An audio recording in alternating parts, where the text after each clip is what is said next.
बिस्मिल्लाहिर्रहमानिर्रहीम। अस्सलाम वालेकुम।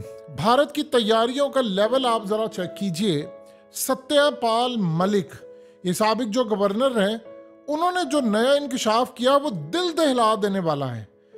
सत्यपाल मलिक कह रहे हैं कि अजीत डोवल पाकिस्तान की फ्रेंडली कंट्रीज और दीगर ममालिक के पास जा रहा है, विजिट कर रहा है और उनको जाकर कहता है कि हमने पाकिस्तान में आज़ाद कश्मीर में अपनी फोर्सेस दाखिल करनी है, हम वहाँ पर हमला करने की तैयारी कर रहे हैं, हमने अपनी आवाम को कुछ बताना है, दिखाना है और हम ये चाह रहे हैं कि भारतीय फोर्सेस कुछ देर वहाँ पर जाकर रहें और पाकिस्तान के आज़ाद कश्मीर में हमारी एयरफोर्स, हमारी फोर्सेस जब LOC क्रॉस करे तो वहाँ पर जाकर डेरे डालें और आप पाकिस्तान को मजबूर करें कि किसी सूरत वो रिटेलिएट नहीं करेगा, कोई जवाबी कार्रवाई नहीं करेगा और उनको कहें कि भारत को ये हमला करने दे ताकि हम अपने इलेक्शन में जो जा रहे हैं हम अवाम को ये बता सकें कि देखो हमने जो कश्मीर पर वादा किया था वो अब पूरा होने जा रहा है। ये कौन कह रहा है? सत्यपाल मलिक, ये साबिक गवर्नर है।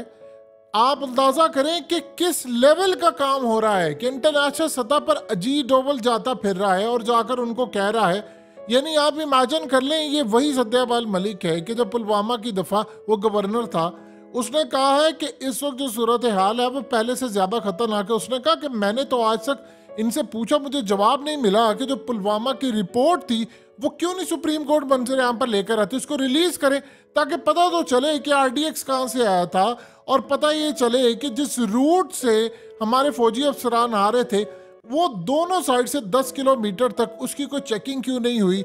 जिस गाड़ी ने हमला किया था वो इतनी चेक पोस्ट क्रॉस करके आई, उसको क्यों नहीं चेक किया गया? ऑपोजिट साइड से वो आ रही थी और उसके बाद जब जहाज मांगे गए थे वो जहाज क्यों रिफ्यूज हुए? उन्होंने कहा कि दहशतगर्दों ने मुझ पर हमला करना, मुझे ये रिपोर्ट पेश की गई। फिर उसने कहा कि राम मंदिर पर हमला हो सकता है। उसने कहा मणिपुर की तरह पूरा भारत राख बनने जा रहा है, जलने जा रहा है और ये इलेक्शन से पहले होना है। कोई BJP के लीडर को खुद मरवा देंगे पाकिस्तान पर हमले के लिए।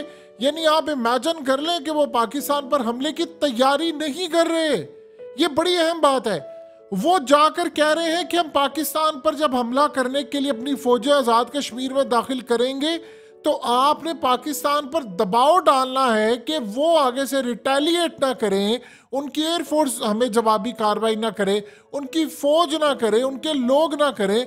इस सूरत हाल के अंदर आप उन पर प्रेशर डालें। यानी इमेजिन कर लें कि अजीत डोवल को ये बात पता है कि पाकिस्तान पर इंटरनेशनल सतह पर कई ममालिक, कोई फ्रेंडली कंट्री को फलाना को प्रेशर डालेगा तो पाकिस्तान मान जाएगा। यानी इतना उसको यकीन है कि वो कह रहा है कि हमने अपनी आवाम को भी बताना है, जवाब देना है। यानी वो तैयारी पूरी करके बैठे हुए हैं कि वो आ रहे हैं आज़ाद कश्मीर में गिलगित बल्तिस्तान में हमला करने के लिए, लेकिन वो स्ट्रेटजी ये बना रहे हैं कि पहले पाकिस्तान पर दबाव डाला जाए कि जी वो असल में हमने इलेक्शन जीतना है तो इलेक्शन जीतने के लिए हमें ये काम करना पड़ेगा।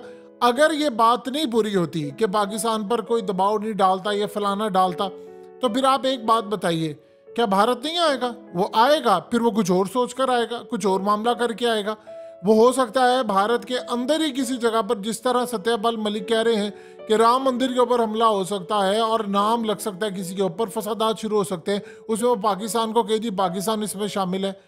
यानी आप इमेजिन कर लें कि इस लेवल पर हो रहा है कि पाकिस्तान में भारतीय फोर्सेस घुसे आकर, उनकी एयरफोर्स आए, उनके रॉ के लोग आए और हम पर प्रेशर डाला जा रहा है कि हमने बस आगे से रिटेलिएट नहीं करना। एक दफा वो घुस गए तो फिर एक बात आप ज़हन में रखिएगा, वो फिर उन इलाकों पर भी रह जाए। वो कह देंगे कि हमने तो ये इलाका ले लिया है। मिसाल के तौर पर वो आज़ाद कश्मीर में LOC क्रॉस करके आते हैं, जाहिर सी बात है पहले तो वो एयरफोर्स के थ्रू आएंगे, उसके बाद वो इस तरह नहीं आएंगे वो कि जी वो ज़मीन से भागते हुए, ना, ऐसी सूरत हाल नहीं है। वो आएंगे कि अपनी फोर्सेस के थ्रू, यानी जहाज़ों पर आएंगे और यहाँ पर आकर वो लैंडिंग करेंगे और उसके बाद फिर पीछे से चढ़ दौड़ने के लिए सारा मामला होगा। आप अंदाजा कर लें कि उनकी प्लानिंग देखिए ज़रा कि वो दुनिया भर में लॉबिंग कर रहे हैं, लीडरों से मिल रहे हैं, उनको कह रहे हैं कि आप पाकिस्तान को समझाएं, उनको प्रेशराइज करें कि आपने किसी, यानी वो असल में क्या चाहते हैं। दो उनके प्लान है कि जी हम एक दफ़ा भारत यहाँ पे चला जाए तो हम सारी जिंदगी, जिन्होंने अभिनंदन पकड़ा गया था और सारी जिंदगी उसको हीरो बनाकर अवार्ड दे दिया और कहा कि देखो ना कैसा अभिनंदन, क्या कमाल है, देखा आम चुराकर लेकर जाए, उसको हीरो बना दिया। अंदाजा करें, हमने अभिनंदन का जहाज गिराया, उसने कहा जी ये यहाँ पर बुरे हैं, ये मोदी ऐसे है, फलाना वो बड़ा चढ़ा कर पेश करते हैं, उनका मीडिया ऐसा है और हमारी सरकार ऐसी है। जिन्होंने अभिनंदन इतनी कुट खाने के बाद उस बंदे को हीरो बनाकर अवार्ड दे दिया, उसके ऊपर फिल्म बन रही है, तो सोचिए कि जब वो पाकिस्तान के अंदर अपनी फौजें उतारेंगे तो वो तो कितना बढ़ा चढ़ा कर दुनिया को बताएंगे कि हम तो ऐसे हो गए। बाद में वो क्या कहेंगे? पहली तो बात है उन्होंने जाना ही नहीं है। एक दफा वो यहाँ पर आगे तो कहेंगे बस ये हमारा ही इलाका है, अब ये बस ठीक है हम फौजों को ले आए, अब ये हमने एक्सपैंड कर दिया, फलाना कर दिया। फिर उसके बाद दूसरा प्लान ये है कि हम दुनिया को ये बताएं कि पाकिस्तान ने हमारी शराइत मान ली है, हमने उनको सबक सिखा दिया, हम यहाँ से आ रहे हैं, लेट से अगर इंटरनेशनल सतह पर कोई डील होती है। यानी इसको कैसे आप देखेंगे कि वो दुनिया को ये कह रहा है कि हम अपनी फोर्सेस उतारे हैं, कि आप उनको कह दें कि भाई वो आगे से रिटेलिएट ना करें, उनकी कोई यानी फोर्स हम पर हमला ना करे, तमाम फोर्सेस चुप करके बैठी रहे। यानी हमने कि रोटी को चोची बोला हुआ है, हम इतना बजट अपनी फोर्सेस को देते हैं और तुम ये हमला करो और हम चुप करके बैठे रहे, देखते हैं हाँ जी वेलकम कर रहे हैं तुम्हें, तुम आओ। आप अंदाजा करें इस लेवल की वहां पर गुफ्तगू हो रही है और ये पूरे भारतीय मीडिया के अंदर इस बात की गूंज है। अफसोस का मकाम, अफसोस, इंतहाई अफसोस कि हम आगे से क्या कह रहे हैं उनको, हम आगे से उनको कह रहे हैं कि देखिए आप आएंगे, लड़ाई होगी, जंग होगी, हम ये चाहते हैं बैठकर मुज़ाकरात कर लें, बैठकर मामला तय कर लें। जब आपकी पोजीशन इस लेवल की वीक हो, सोचिए उनको पता है कि आगे से एक्सक्यूजेस पेश करें, उनको पता है हमारी पोजीशन वीक है, इसीलिए तो वो दुनिया को कह रहे। दुनिया में होता ही है कि पहले ही होता था कि वो कहते थे कि पाकिस्तान को मनाएं कि बैठे कश्मीर पर मुज़ाकरात करे, को बातचीत करे, पहले ये होता था। अब वो ये नहीं कह रहे, अब वो कह रहे हैं कि हमने हमला करना है तो आप जाकर उन्हें कहें कि उनकी एयरफोर्स दोबारा हम पर हमला नहीं करेगी, उनकी फौज हमला नहीं करेगी। तो अगर लेट से किसी ने हमें ऑर्डर दे दिया तो हम मान लेंगे? एक ये सवाल है, इसका जवाब तो देना चाहिए पाकिस्तान को कि भाई आप आएंगे तो हम आपका स्वागत उसी तरह करेंगे जो हमने 27 फरवरी को किया है। लेकिन कौन सी ऐसी अश्योरिटी दी गई है जी डोवल को कि वो इतने धड़ल्ले से जाकर इंटरनेशनल ममालिक के लीडरान को कह रहा है कि भाई आप उन पर प्रेशर ज़रा डालें, उनको कहे कि हमला जब आप करेंगे तो वो आगे से कुछ नहीं कहेंगे। इसका मतलब है किसी ने उसको यकीन दहानी कराई है कि आप जाकर किसी के थ्रू प्रेशर डलवाएं। यानी ये इतनी भयानक चीज़ है, इतनी भयानक चीज़ है। अगर कोई ये समझ रहा है तो सत्यपाल मलिक जी को सुन ले, वो एक बात क्लियरली कह रहे हैं कि शो डाउन होना है 2024 के इलेक्शन से पहले, और उन्होंने क्लियर कह दिया है कि जिस तरह मणिपुर जल रहा है इस तरह पूरा भारत जलेगा और वो सारे जाली हमले होंगे, पाकिस्तान पर हमला होगा और उसके अलावा आपस में लड़ाई होगी, बहुत बड़े लेवल की लड़ाई है ये। असल में भारत को ये बात किसी ने कही है, इंटेलिजेंस इदारों ने उनकी रिपोर्ट है कि जी पाकिस्तान के पास पैसा नहीं है, ये लड़ने को तैयार नहीं है, ये फलाना है। अब वो ये कह रहे हैं कि जब हमने जंग की तो हम इसको कम से कम 30 दिन तक लेकर जाएंगे, हमारे पास जो पैसे है लड़ने के लिए उनके पास ही है। इस तरह की बातें करें। सोचिए जो बंदा अपने यानी उनके गवर्नर सत्यपाल मलिक जी कह रहे थे कि भाई मेरे पास जब मामला आया पुलवामा के बाद तो मैंने इन्हें जाकर कहा मोदी को कि हमारी वजह से हमारे जवानों को मारा गया है, तो आगे से मोदी ने मुझे कहा चुप कर दो, तुमने इस पर कोई बात नहीं करनी और वार्निंग दी।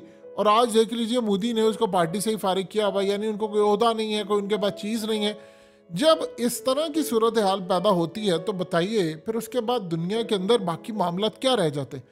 सवाल अब ये पैदा होता है हमने इंडिया को कब जवाब देना है। हमारी जानिब से ये जवाब जब गया है कि आइए मुज़ाकरात कर रहे हैं, तो किसने कहा है पाकिस्तान मुज़ाकरात करेगा?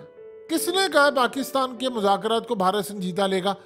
उन्होंने हमें क्लियर पैगाम दिया है कि मुज़ाकरात होंगे लेकिन चाइना के साथ, आपके साथ तो होंगे नहीं। वो कह रहे हैं कि हम आज़ाद कश्मीर, अब तो वो मामला ख़त्म हो गया हुआ है कि जब हम ये कहते थे कि हम अपनी यहाँ पर लड़ने के लिए जाएंगे और कश्मीर में फौजें उतरेंगी और हमारी लड़ाई होगी और वो फलाना, वो कहते हैं अब ये तो बात आप भूल जाए, लड़ाई तो अब करनी है आज़ाद कश्मीर में, गिलगित बल्तिस्तान में, वहाँ फोर्सेस हमारी उतरेंगी। और वो इस तरह के काम करके वो पूरे का पूरा जो स्टेज इस वक्त तैयार कर रहे हैं, यानी आप अंदाज़ा कर लें कि उनकी जुर्रत देखिए ज़रा उस अजीत डोवल की कि वो दुनिया को ये जाकर सुना रहा है, बता रहा है कि आप पाकिस्तान को मना ले, जब आप ओके कर देंगे तो फिर उसके बाद भारत में कोई एक हमला होगा, हमले के बाद फिर हम अपनी फोर्सेस को वहाँ पर कर देंगे, भेज देंगे और हम दुनिया को ये बताएंगे कि देखो हमने वो तो जब अपने अभिनंदन को उन्होंने हीरो बना दिया था तो बाकियों की क्या सूरत हाल है। लेकिन एक बात आप ज़हन में रख लें, दिल और दिमाग में बिठा लें, शो डाउन होना है, बहुत बड़ा होगा ये। इस दफा ऐसा कोई मामला नहीं होगा जो हम लोग समझ रहे हैं, कोई 27 फरवरी, बिल्कुल भी नहीं। मिनी जंग होगी, एक जंग होने जा रही है महदूद पैमाने की, उसके लिए तैयार रहे।